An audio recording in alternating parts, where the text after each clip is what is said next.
This is you getting really anxious. You want to time out? Yeah, let's time out. Time out.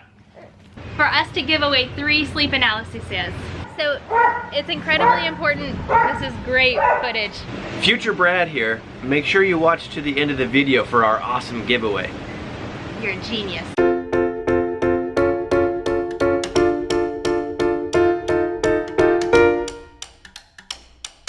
Hey.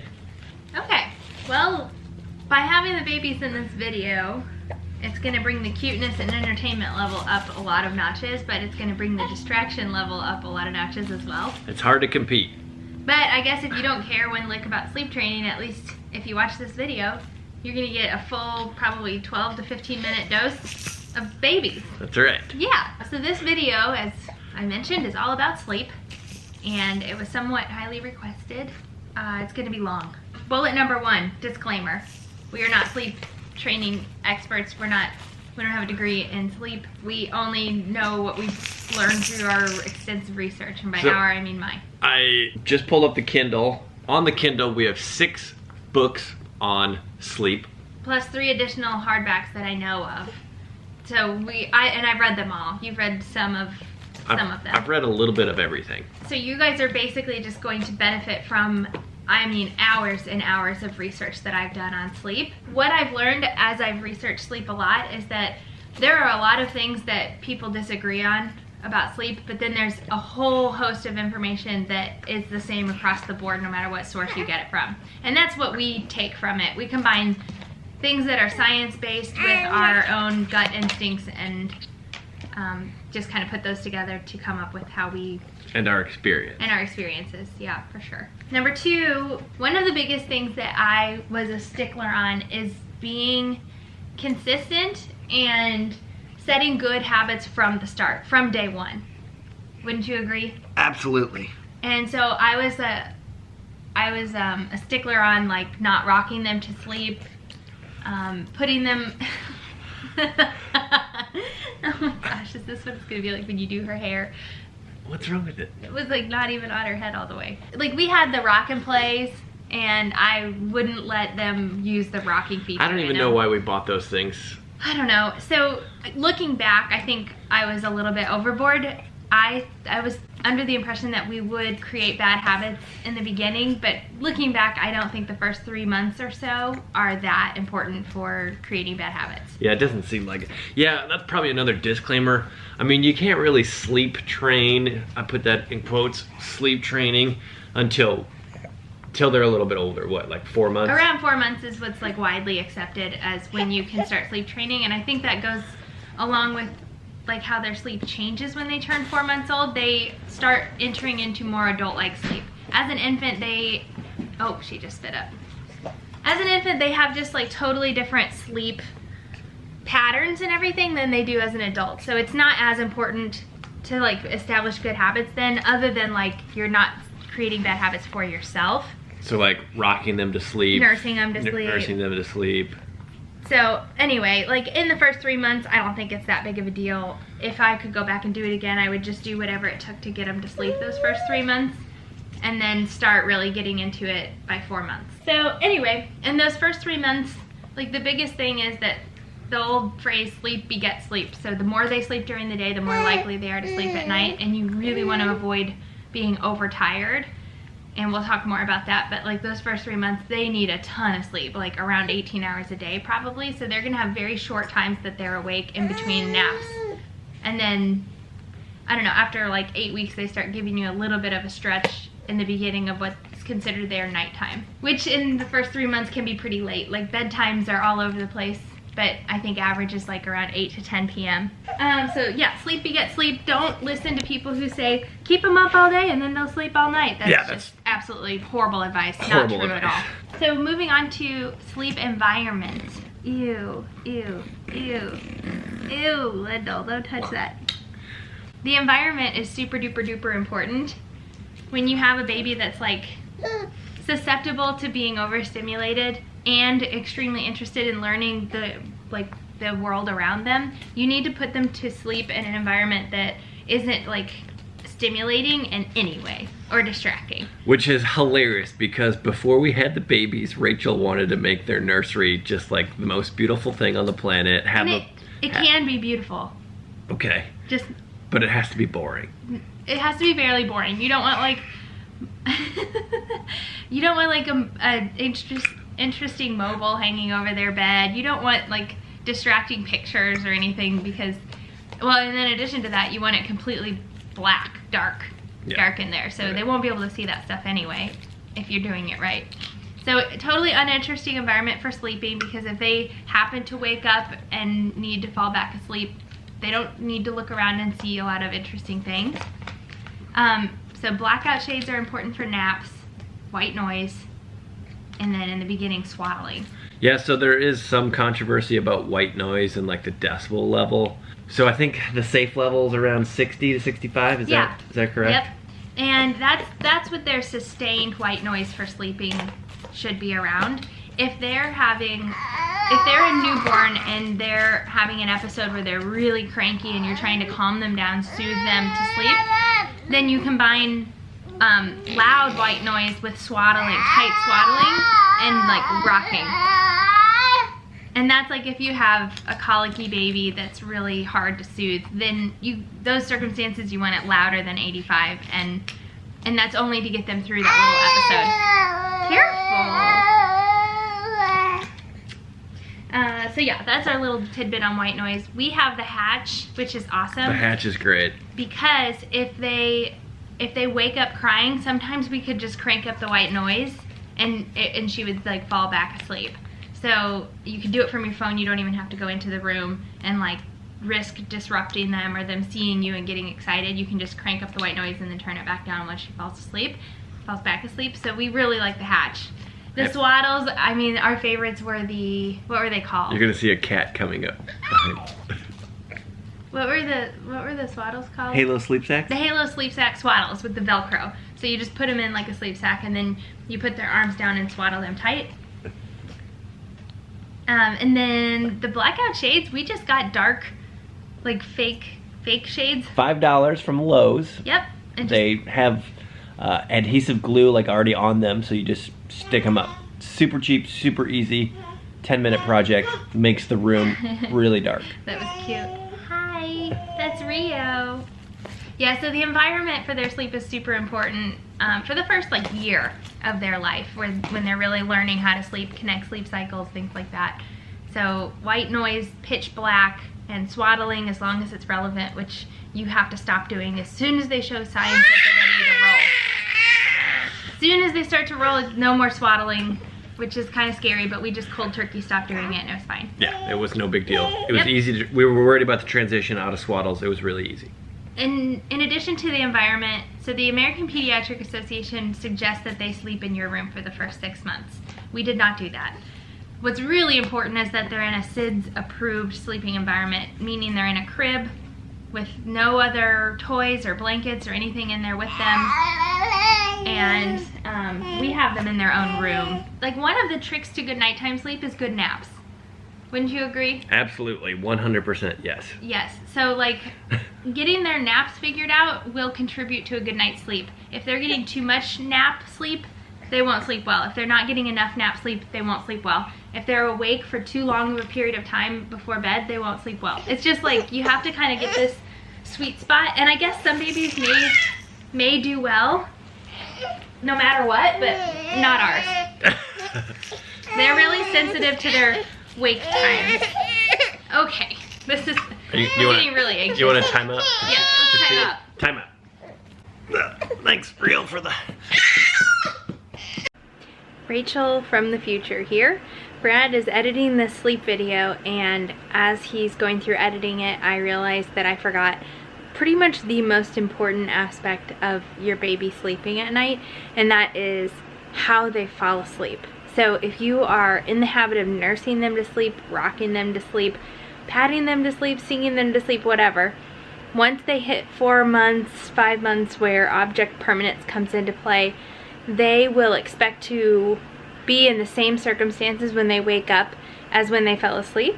So if you're doing any of those things and they fall asleep and you lay them down dead asleep, then you're gonna be dealing with a woken baby that is very disoriented when they wake up and all of a sudden they're in a dark room all by themselves.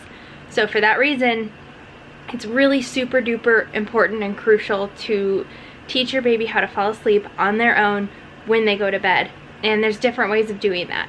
So that's where like the whole like not creating bad habits comes into play. I don't think it's very relevant before that object permanence hits, but if your baby is able to put themselves to sleep prior to that point, then maybe it'll be a little bit easier for them to do it at that point as well. And so that was what was really important for me, is making sure they knew how to fall asleep on their own without my help. So sometimes it's easier than others, and Lyndall required a little bit more intervention than Bear did in the beginning. So it's interesting that Bear is now the worst sleeper. So anyway, that's the most important thing, is if you can, try to get them to learn how to fall asleep independently at the beginning of the night, and that will take away tons of the extra night wakings that you're having. Secondly, I didn't mention like bedtimes, and when they get to be around like 3 or 4 months, things will stabilize enough that you can start getting a reliable bedtime. And how you figure that out is when they habitually wake up in the morning, which is usually around 6 a.m., you subtract back about 12 hours, and that's roughly what your bedtime will be. So babies need about 12 hours of sleep. Kids actually need about 12 hours of sleep at night up until almost 8 years old. So that's how you determine your bedtime. It's a little bit sobering to think I'm going to be up at 6 o'clock in the morning every day for the foreseeable future, but that's how they get the most, you know, consolidated and restorative sleep at night. So let me know if you have any questions about that. All right, a little bit of a change of venue. It's a busy weekend at the lake. It is a very busy weekend at the lake. Looks like a lot of fun out there. Okay, so naps. What's the easiest thing to do when you're trying to figure out your nap schedule is to follow wake times. And that means how much time they're ideally supposed to be awake in between naps. And that gradually increases as they get older. When they're really little, like a few months old, 2 or 3 months old, like the first month or two, naps will just happen organically wherever. They'll just sleep wherever, through anything. And then it starts becoming a little more challenging. Probably around 6 weeks, we started napping them in their cribs for a few naps a day and just got them used to that. But when we decided to put them down was based on about how long they've been awake since their last nap. So that makes it easier to figure out why they're crying. They're gonna cry when they're hungry, when they're uncomfortable, hot, cold, they have tummy pain, gassy, tired. And it's hard in the beginning to figure out which one of those that is. So keeping an idea of how long they've been awake will let you know if they're crying because they're just tired and want to be put down for a nap. You can look online, there's all kinds of charts that you can follow for wake times, but it gradually increases. And like right now, their wake times are around 3 hours and then maybe 4 hours right before they go to bed. So, and typically it'll get a little bit longer as you go throughout the day, with the longest awake time being right before bed. So Mom knows all too well that we were in the kitchen dancing, playing 3 Little Birds by Bob Marley when Lyndall was actually just tired. Yeah. Live and learn. Yep, that was before I really knew about wake times. So when they're like 2 to 3 months, they'll take really awesome naps. Usually, ours did. They took like 3 2-hour naps a day, and then maybe like a cat nap before bed.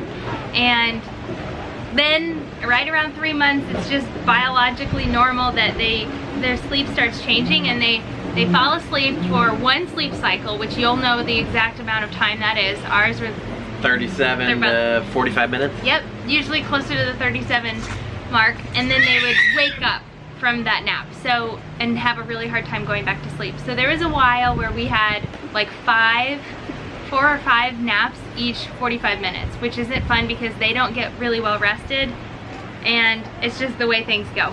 Like there's really not a whole lot you can do during that time period except for just get through it, because they're not ready to sleep train yet. They just don't know how to link together sleep cycles during naps, and then they start naturally doing that again around like 6 months probably. Yeah, so that's a tough period. Especially with twins, because they a lot of times won't be going down for the nap at the same time. So you'll have one napping at a time and you'll have a baby all day. That that was horrible. Like, you basically can't leave the house. Yeah, and that's something that I learned after having children was sleep cycle times. Yeah. I had no idea about that. No, it was, yeah. And then they're only awake for about an hour in between naps at that age too, so you're just like, you're in like a purgatory of 45-minute naps and then awake for an hour. And like, what you can do is time it so that you're leaving in the car during a nap, and then you have like about an hour of wherever you're going, and then they can nap on the way home in the car. So we did that a lot. Yeah. So then around 6 months, their naps will start to lengthen on their own, which is amazing. Some days it will, some days it won't. And then you start transitioning into less and less naps when they can be awake longer in between naps. Their naps get a little bit longer themselves, and then all of a sudden you're down to 2 naps a day, and they're pretty consistent, and it gets a lot better. Your lives are more predictable. It's just awesome when they're at 2 naps a day. That, like, our favorite book is Precious Little Sleep. Of all of the like 9 books we read, Precious Little Sleep is the one that makes the most sense to us and works the best for us. And I think what helps me the most is understanding why their night wakings are happening. So like, babies wake up and cry in the night, and they either need something, or what they need is to be taught how to fall back asleep on their own. Wouldn't you agree? Yeah, totally. Like, sometimes they genuinely are hungry. They genuinely do not feel well. Their teeth hurt. Their diaper's dirty, not very often. Like, they don't wake up when their diaper's messy. So understanding why they're waking up and what they need from you is super important. And maybe they don't need you. Maybe they just need to learn how to fall back asleep on their own.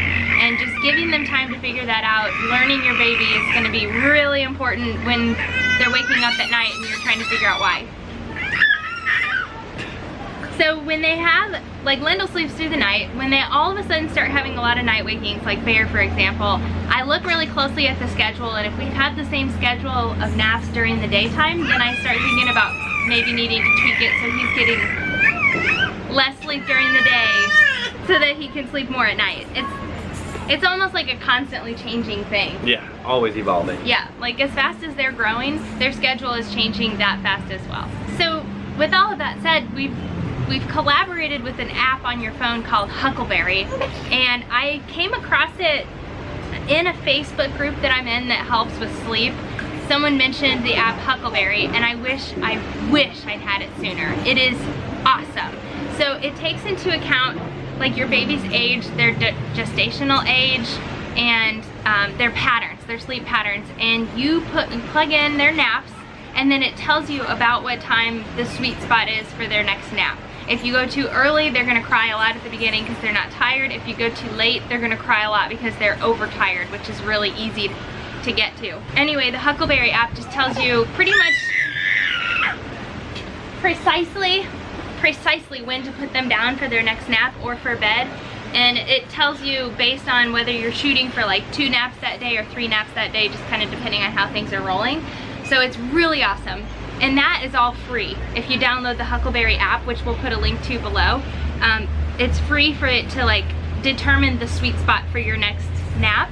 If you log your days consistently, all of their naps and all of their nighttime sleep, and you get 3 days worth of data, then they will use their sleep consultants to analyze that data and like give you suggestions on how to improve your baby's sleep. So they have a whole team of sleep experts that do that analysis, and then they just communicate back to you through the app. So it's really, really awesome. They have been so generous to offer 3 sleep analyses.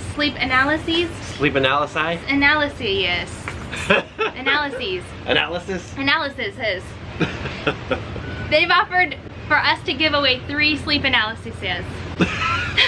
I think that's it. I think that was You nailed it. So that's really, really awesome. And we're really excited to help you guys with your baby sleep and just, you know, give you the help and the luxury of having some sleep experts look at your kids' sleep patterns. So it's super duper easy to enter. All you have to do is like us on Instagram if you haven't already. Brad and Rach. At Brad and Rach. And then at Brad and Rach.